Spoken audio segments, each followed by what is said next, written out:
The my feelings on it is that if you're gonna be winning awards for an album, that album should be amazing, regardless of what your legacy is. And I felt like at the time there were two bands that were nominated that wrote a better album. Yep. And I don't think that who you are should play into whether or not that makes it a good album or not. Welcome to the Here to Zen podcast, your genre-free home for music, stories, and inspiration. Here, we celebrate sound in all its forms. From chart toppers to hidden gems, heavy riffs to chilled grooves, we believe great music has no boundaries. Our goal is simple, to share a love for every kind of music, connect with the artists who make it, and dive into the stories that shape their journeys. Whether you're here to discover something new, revisit an old favorite, or just vibe with the universal language of music, you're in the right place. This is more than a podcast. It's a community built on passion, curiosity, and the joy of sound. So plug in, turn it up, and let's find the zen in every beat.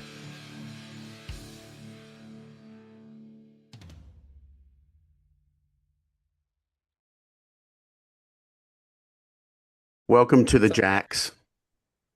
what's up, man? I'm doing great. Welcome to Good Things 2025. How's it feel to be heading our way in December? We're stoked, dude. We're stoked. The flight is a little intimidating, but I think besides that we're good to go. NyQuil is your best friend. Yeah, dude. That'll I'm gonna that'll get you show. through the flight. I hope so, Oh, dude. that'd be trippy though. NyQuil, NyQuil always trips me out. I I did did it one. I did LA to Brisbane, and that You was did. the only help. Okay. All right, I'll Did you do, stock up. You've do heard like it here double? first, You do double the dosage, or you just do the regular 20 milliliters? dude. I'm weak as fuck. Like no, It's I was fine on the 20. a All good right. move. So I've got to ask, Boston is an incredibly musical town, and you all met at Berkeley. Hmm. What was it like, growing up in the Boston music scene? Because look, I'm old. I'm fucking old. So I know the bands that have come well before you from Boston, but what was it like for you? Um, well, I mean, while we were there, it was you kind of have a skewed perspective on the scene in Boston because when you at the college we were at, it was very much like it wasn't really a community. It felt more competitive than you wanted it to feel. Right. And we had some friends that were cool and like in bands and like weren't like coming out to shows just to judge you on like how you played. So for us, it was kind of like it felt like we were kind of on the outside looking in, which honestly was a lot better. Okay, cool. Was there any bands that you came up with at that time that you're like, nah, they're not, they don't have it, and then all of a sudden they burst out in the scene? No, I That was don't think probably so, it but was probably us actually to everybody else. yeah, Oh, that's yeah. right. Honestly, we were fucking terrible for a while, and so that was probably a big shocker to a lot of people that we made it as far as we did. Well, it's not like it was overnight for you. You did do quite a few years as an independent, act and putting out your own releases. And then you joined up with Spinefarm 5 years ago. How has that been for you going from the independent to the label act? Well, we in Boston we weren't anything. We had no fan base really until the very end of our time in Boston, which was a full 5 years. Then when we got to LA, we actually started grinding with the live stuff. And then when Spine Farm joined on, they were I mean, yeah, I mean it's working. It's kind of hard to quantify what is, you know, exactly what's how they benefited us, but they're great and they're great to work with. Awesome. And you've had the latest album out for about a year. How have you found the reaction personally to the album since it's been out? I think that you mostly kind of like get to see that when you're live, like in live settings.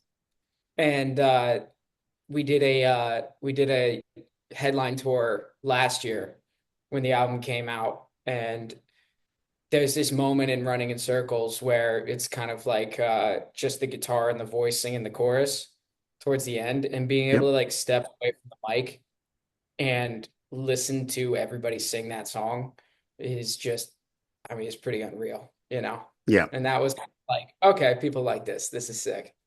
You've also been heading out on the Euro festival circuit. Now, as someone that's never done a Euro festival, but it's definitely on the hit list, how does it differ from your US festivals? Uh, I would say that like there's a lot more openness to hearing bands you haven't heard or Yep. artists you haven't heard in Europe. There's a lot more like inquisitiveness. So with the European festivals, you'll start off with a small audience, and by the end, it's just off into the distance. And that's a Yep. really cool uh, experience. And now you're out on the road at the moment. How's the tour going? You look like you're in like a hotel boardroom doing interviews, to be honest with you. Exactly what it is. Yeah, Yep. you nailed it. I gotta say, having catering like most nights is a new experience for us. Chevelle knows how to tour, and it's sick. It's nice. It's Coming nice. off stage, like we're first to three, so we only play like a 30-minute set. So like from 7 to 7:30 we play, and then I got off stage and just go eat backstage. Just these like really nice like buffet style meals. Nice. Nice way to go. You need the containers to take on the bus with you. Yeah. Now, when you get down here, of course, festivals, it's a limited set, similar to an opening set on a three band run. Um, how are you guys going to sort of attack the Australian audiences in terms of songs? They probably do the same thing we do everywhere. Yeah. I don't know. Do you have any advice? We cater the songs a little bit to, because we have such a, sort of wide uh sonic Yep. field or what. So we do get selective as we sort of play to the audience. Hmm. Well, Heavier. anything that's got a sing along that you can teach the audience. That's one of my favorite things about going to good things is watching someone stand in the audience who's probably never really heard a band before and then just getting into it and singing along with them. So anything like you were saying before with the guitar and vocals together, something you can sort of maybe teach the audience, you're in. They'll love it. Good to know. Now, how did you guys come to do a collab with The Warning? So that happened because last year we did a rock cruise, and we didn't know it at the time, but The Warning, who we shared a producer with on the last album, uh, they liked a couple of our songs, and so they came out and we saw them singing along and whatnot, and so our A&R was like just like texting me like, hit them up. You're gonna be at Aftershock together. See if they want to like sing with you guys on stage. And like I drive the van that we Yep. tour in, so I kept like thinking like I should message them, but I'd be like driving, so I couldn't like scroll through Instagram and be like, and then I'd be like at the next gas station, I'll do it, and then I'd forget, and then I'd be like, all right, at the next gas station, I'll do it, and so I did that for like 2 to 3 weeks of just constantly forgetting and then being like, shit. And so the day before Aftershock, I was just like, fuck it, I'm gonna do it, and I messaged one of them and I was like, "Do you guys want to sing on stage with us tomorrow?" And Paulina, the drummer, was like, "I'm down." And so she did it, and it went over really well.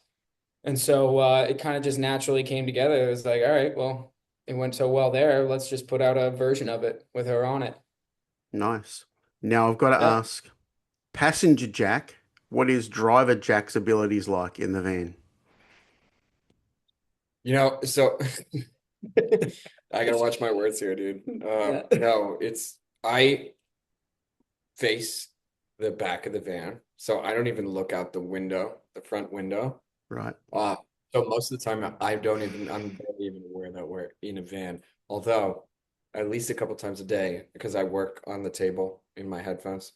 least a couple times a day, my computer will fly up in the air because of the bumps on the road, and it's pretty frustrating. And my hard drive will go flying across the van. It's happened several times, which is extremely sketch. And then, but I don't know if it's Jack's fault or the road's fault, so I will just leave it. I will leave it at that.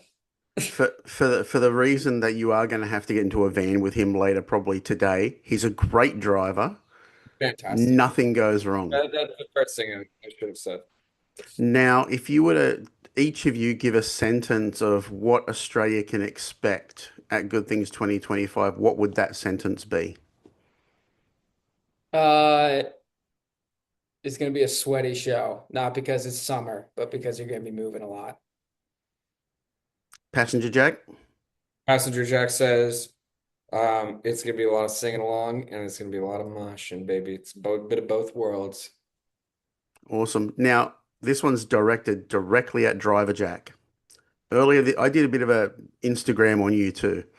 Earlier this year, you had a bit of a opinion on the Stones winning a Grammy, and you had a bit of a thing about legacy bands. Yeah. What's your feelings about legacy bands that are still out there? Are there any that you just go, dude, just that way? See ya in the van, go home. I feel like some of it was kind of misinterpreted. That my feelings on it is that if you're gonna be winning awards for an album, that album should be amazing, regardless of what your legacy is. And I felt like at the time there were two bands that were nominated that wrote a better album. Yep. And I don't think that who you are should play into whether or not that makes it a good album or not. So it's nothing against the Rolling Stones, like obviously they're the Yeah. Rolling Stones. They've written some of the best music in rock to ever have been written. But I didn't think that album was very good. And I thought that there were a couple albums on there from smaller bands like, Idols and Turnstile that made absolutely, kind of revolutionary albums. And I thought those should have been put forward. And I don't think they won because the Rolling Stones were the Rolling Stones. Yeah. It was more of a reflection on the Grammys more than the Stones. Yeah, I mean, dude, who cares about the Grammys Yeah. anymore? Are there bands that are really like, oh, our goal is to get a Grammy? Like, better Are, not be. are awards Stupid. in general worth it anymore when it comes to the music industry? Not to me. Yeah. I think the best award is who's at the merch booth after your set. Exactly, dude. Yep. All right, Jack. It's now Jack 1, Jack 2, like Dr. Seuss. So Jack 1, JCJ Jack 2. or Uh, JCJ, remember it. awesome. That's easier to Thank you for remember. your time. Yeah. Thank you. Thank you. We will see you in December. I think you both need printed shirts now, like Jack 1, Jack 2, like Dr. Seuss for stage. I think it's the only way to go. Genius Um, idea. we'll see you in Brisbane. All the best for the rest of your US tour, and I hope that your hotel boardrooms are as lovely for the rest of your interviews. Appreciate it, man. Thanks, Thanks, man. man. Thanks, guys. Have a good day. You. Have a good one.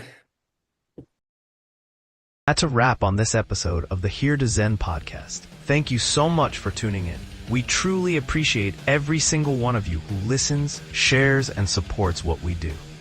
This podcast is all about celebrating music in all its forms, and it wouldn't mean anything without this amazing community around it. If you enjoyed today's episode, we'd love it if you could take a moment to rate and review us on YouTube, Spotify, Apple Podcasts, or wherever you're listening right now. It really helps us reach more music fans and keep the conversation going. And don't forget, you can be part of our online community too. Join the conversation on Facebook, Instagram, X, and TikTok. We'd love to hear your thoughts, your favorite tracks, or even what music means to you. This isn't just our podcast, it's yours too. From all of us here at Here to Zen, thank you again for being part of the journey. We appreciate your support more than words can say. Until next time, keep listening, keep sharing, and keep finding the Zen in every beat.